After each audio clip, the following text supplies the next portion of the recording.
Yeah, yeah. Obviously, we talked about your time with the Lakers. What was it like being on that squad with all the elite players they had? You know, Kobe perhaps. Some of those other guys. What was your experience with those guys?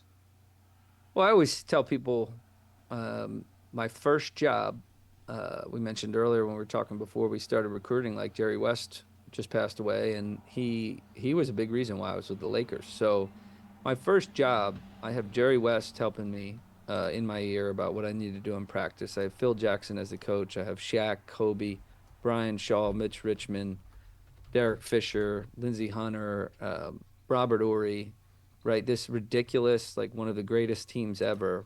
And this is my first job.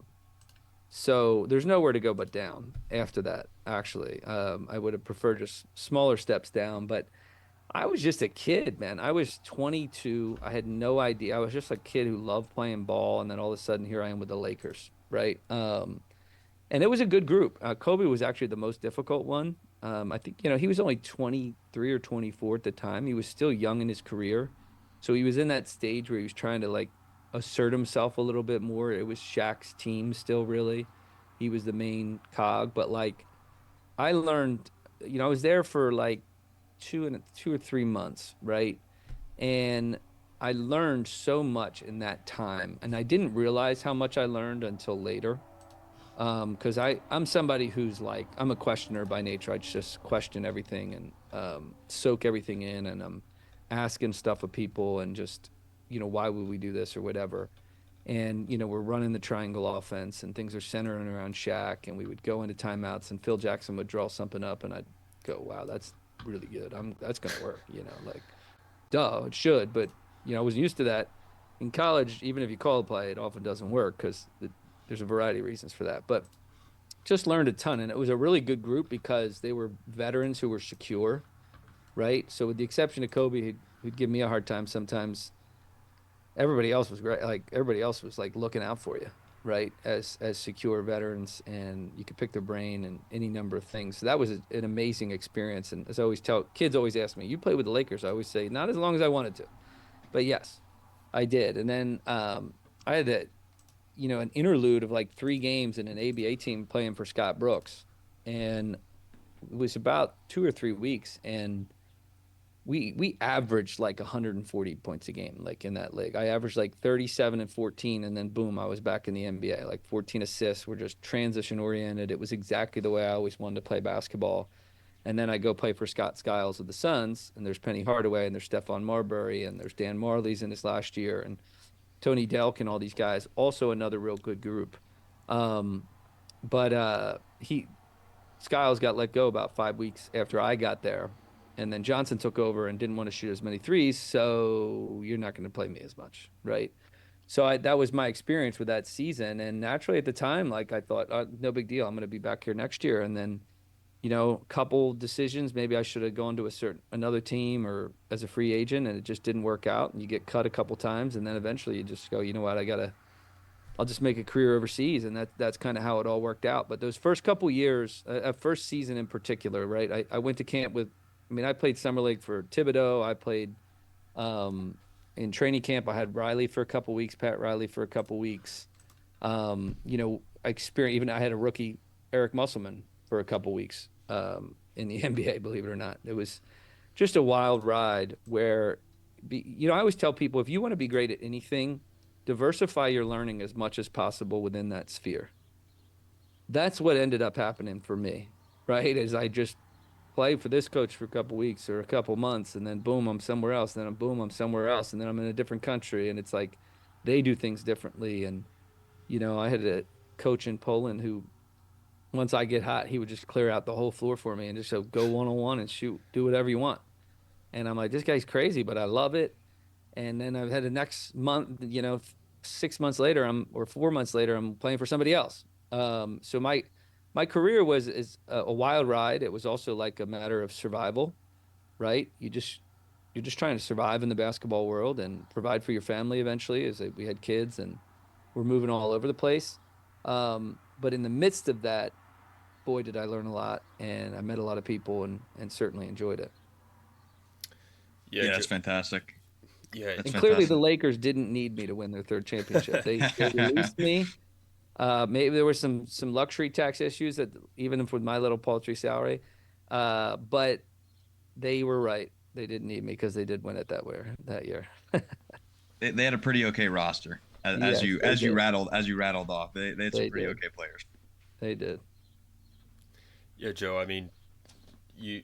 So I do remember when you played for the Suns, and were you one on one with Michael Jordan? You guys, I know you Yeah, I played actually have a them. picture somewhere in my house. I think we got to rehang it because we're moving stuff around, but of me guarding Jordan. So my Wow. joke was he was like 0 for 1 against me, I think. And it was all he did was just a turnaround jumper and he just missed it because I did there wasn't much I could do to get that. But uh I had one picture in my house a friend of mine took when he was at the game and we were switching guard to guard. So obviously they're gonna use my man to screen Jordan's man and then put me on him. And he went baseline. I think I fouled him a little bit and ball went out of bounds. And I remember saying or whispering to somebody, that's right, I get that call. Right. But then he ended up hitting the game winner on us later that game. And the game before he had 41 and he had a game winner. I played against him and Stockton, which to me were like we played 2 games against each. Like to me, those were like, wow, that's a big deal. Other people, like, I'm like, man, I'm just going at people. That's the way I was wired. It was like, it's Kobe. I don't give a rip about Kobe. Like I would have played against him in high school. Like I'm going. That's what's hard for people to understand. Context is like I don't give a rip about. Like I respected the heck out of Kobe, but he's a year older than me. I'm going at this guy, right? Like that's the way I thought. The moment you lose that, you can't compete. Now on the other hand, though, Jordan, Stockton, it was like whoa, like these guys they were like 40, 41 years old at the time. And I'm like, these guys are legends. All right. I was a little young child watching these guys. So even though I respected all these guys, like those two were different to me when we played against them for sure. Yeah, I think it's one of those things too. When obviously they had as much success as they had, and obviously Jordan being Jordan, there is like that degree of like respect that you have for all of your competitors that you go against. But then like with those guys, especially watching them growing up, like when you were younger and all this kind of thing, there is like a degree of like reverence sometimes of like, wow, like this is actually happening. Like Yep. this is bona fide legend, greatest player ever to play. Like I'm actually here. This is really Yep. happening in real life. That's kind of what I would imagine it would be like. Um, But even with Stockton, I remember like on both ends, like defensively, I couldn't keep track of him. He was so smart. It was like, where did he go? He was moving like half speed, and it's like I just lost the guy. Like he just boop, quick cut, back screen, then cross screen, then he's up. I'm like, where the heck is he? But on the other slippery. hand, I was like, this guy can't guard me. In a million years, he can't guard me. Like, give me the ball. And it's like a self-discovery thing where it's like, oh, no, he literally can't. Right? He can't. He's not quick enough. And he's a great defender because he's all-time steals leader, but it was a lot of that was off the ball at the time. I had a three-point shot and I was pretty quick off the bounce. Let's get him in a ball screen. There were those things that was like, man, I wish I had really understood that at the time because I kind of did. But when you're young, you're still figuring that out. Like you're still even figuring out how good you actually are. And as I tell a lot of good players, like you're better than you realize you are. And that's actually a problem. You need the best area for growth is often recognizing how good you already are. Right? Because growing up, you're always like, I got to get better, I got to get better, I got to get better. Not good enough. And it's like eventually you got to turn the corner and go, actually, I can shoot with anyone in the world. So why don't I just accept that? Yeah, I am a world-class shooter. Duh. Everybody else knows. Why don't I know? So there were a lot of those moments for me throughout my career, and I remember that was one of like, this is easy. I just wish I got a chance to shoot like 1,000 more of those threes. That would have been nice. Yeah, it seems like you had a little touch of bad luck with some coaching turnovers and different philosophies and maybe some guys that were a little um, inflexible, we'll say, with the scheme and then setting things up and then shooting more three balls and all that kind of stuff. But like a lot of people have obviously already told you, you mentioned it earlier. Today's game different, but you also have your perimeter defenders and all that kind of stuff. So it's a little bit more challenging. You're not getting nearly as many open looks as you did, when you were playing. So games obviously evolved. The athletes are Well, incredible. the other way to approach it is like we're always stupid, right? And this is what people don't recognize a lot of times. And like this shaped my career, right? Because my high school coach was ahead of his time, and we averaged 85 a game my senior year. We would like there were games we had 10 threes at the half, right? Like my brother and I had 8 of them, right? Like it was insane in a high school 32-minute game, but it wasn't insane. He was the smart one, and everyone thought he was crazy. Then you get to the NBA, and no offense against Frank, but he's telling me a 42% 3-point shooter not to shoot. He doesn't want to shoot as many threes so he can take mid-range contested jumpers with Steph, who is an amazing player in his own right, but Steph's only shooting 46%. Like, what are we talking about here? That's the dumbest thing I've ever heard. And it was doctrine back then. So again, it's no offense against him or anybody else. Like it was just normal. Everyone thought that way. So that has been a big shaper in my career. I mean, a year after I was with the best team in the world, I was in the best team in the world. I was on the best team in the world in November 2002. In November 2003, I got cut from a CBA team in Gary, Indiana, which at one time was the murder capital of the world. So I was spared probably, but the basketball world doesn't make sense, right? Like 10 days before I got cut, I had like 29 and 10 assists. Like, I don't know what they were thinking. There was all sorts of weirdness, right? That's generally the world we live in. But I always tell people like that has been formative in my experience because I'm a questioner by nature. But a lot of people just accept stuff as like, well, this is the way it's done. And I'm like, yeah, well, that was the way it was done 20 some years ago. And we all know it was stupid. So what makes you think we have all the answers now? We're doing numerous things that are stupid. So what should we be questioning and changing to be the future, not the past? Right. So a lot of my experiences was even overseas, a lot of my experience was I really had to, I tell people, I really had to fight to be myself as a player. I always did, right? And Coach Dunn gave me a ton of freedom here. But people would always say, and I've joked with Coach about this, people would always say, like, well, he gave you the green light. And I was like, I don't know if he gave it to me. I think I just took it. I just took it and I ripped it down and I took out the red light and I took out maybe I sometimes had the yellow light. It was just only green. It was like that was the me saying, no, I'm going to shoot fadeaways. I'm going to shoot deep threes. I'm not, this is just the way I do things. I'm always fighting for what I can be great at. So that has been formative in my experience. And it's probably why I coach a little differently and think a little differently in general was like I was always having to fight to do what I was great at. Really anywhere in the world. There were a handful of coaches who understood it and there were most of them didn't. And I just had to keep plugging along. Yeah, I think, and kind of getting into a little bit of the coaching side now, I think that has a lot of value, on a staff and for a program because, you know, the way I look at it, and this isn't exclusive to basketball, so it, kind of innervates all sports.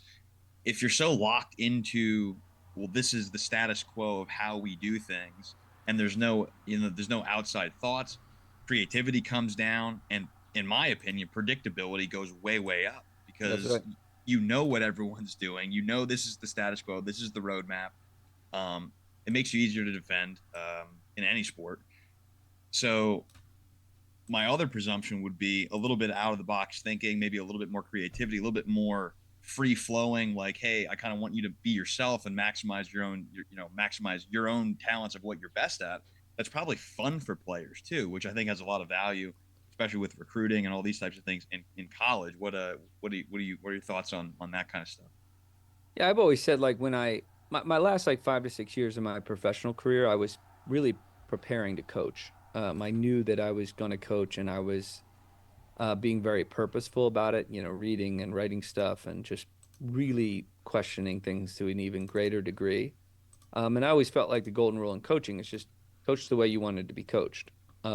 Which for me was like, hey, here's an idea. Give me some things you need me to do, and then sit your butt down and just let me play. and I'm going to win for you. And as I got older, that really was true. It was like, you're hiring me to win for you. I'm good at this. You might not work exactly the way you think, but trust me, it'll work. That's why I'm here. You're paying me good money. Just let me win. So I have taken that and applied that to everything. I think the difference though too is because I've been everywhere. It's really hard to teach or to do something or even approve of something, right, as a coach if you haven't done it. So, if you haven't done it yourself or haven't like taught it at some level, right, even if it's a eighth grade team and you pressed all the time or whatever, you've experienced it in that regard. You coached it. Um, the cool thing for me, and this is why I'm not like overly attached to, I'm attached to scoring a lot. That's about it, right?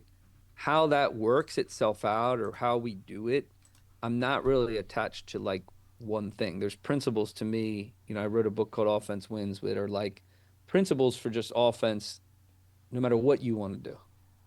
And I think there's a lot of wiggle room in that because in my experience, like I remember after I got cut from that one CBA team, I went to another CBA team in Rockford, Illinois, and we were like the system, like pressing.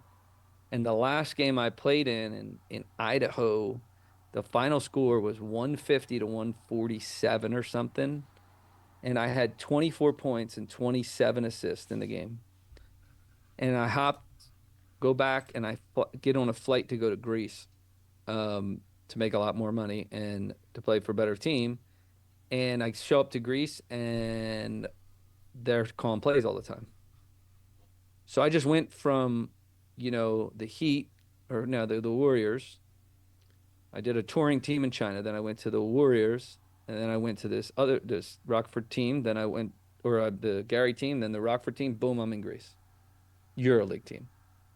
And I'm flying around in transition thinking it's half speed. And they're looking at me like, yo, slow down. And I'm like, oh, okay. I can slow down a little bit, but you're going to use me in this transition thing too, because I'm pretty good at it and you'll figure that out.